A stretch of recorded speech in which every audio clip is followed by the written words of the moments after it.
ये देखें जनाब, हम दामन को से वापस आ रहे हैं नीचे, यानी ढलवान पे। मैं आपको हमेशा बताता रहता हूँ कि आपने ड्राइविंग किस तरह करनी है जब आप डाउन हिल पे हो।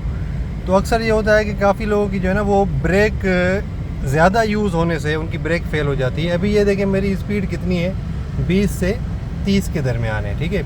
अच्छा, ये मैंने क्या किया हुआ है, ये देखें सेकंड गियर है और यहाँ पे मैंने ब्रेक को छोड़ा हुआ है और सिर्फ रेस को मैं कंट्रोल कर रहा हूँ, कम और ज़्यादा कर रहा हूँ, ठीक है। ये गाड़ी मेरी 30 से ऊपर नहीं जा रही, वो क्योंकि मैंने दूसरा गियर लगाया हुआ है और इंजन ब्रेकिंग ऑटोमेटिक यूज़ हो रही है। अभी ये देखें ढलवान है ना, कितनी ढलवान है।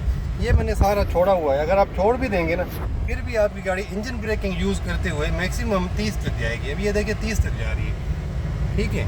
ये बिल्कुल ढलवान है। यहाँ पे इंजन ब्रेकिंग यूज़ करवानी है आपको।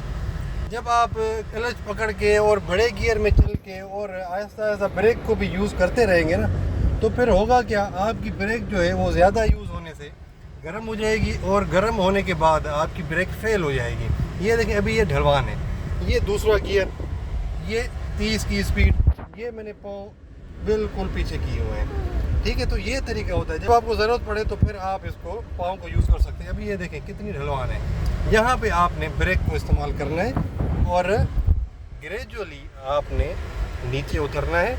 यहाँ पे आप चाहें तो पहला गियर भी यूज़ कर सकते हैं, लेकिन अगर दूसरे में ही आप उतर रहे हैं ना ब्रेक को इस्तेमाल करते हुए, तो फिर भी आपका काम चल जाएगा, ठीक है।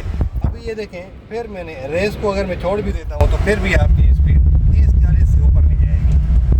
तो ये होता है, आपने इंजन ब्रेकिंग यूज़ करवानी होती है जब आप डाउन हिल पे हो। ख़ास तौर पे ये आपको बाबूसर टाप, नारायण का गान और ये इस्लामाबाद से आप जब इस तरफ जाएंगे मरी साइड या अयूबिया साइड जाएंगे, ये दमाने को क्रॉस कर नथिया गली जाएंगे, तो ये जो सारे पॉइंट्स हैं ना, जब आप वहाँ से वापस आएंगे ना, तो क्योंकि ढलवान होगी, नीचे होगी, आपकी गाड़ी नीचे जाएगी, तो फिर आपने क्या करना है, यही आपने तरीका इस्तेमाल करना है जो मैंने आपको अभी बताया है, ठीक है जनाब।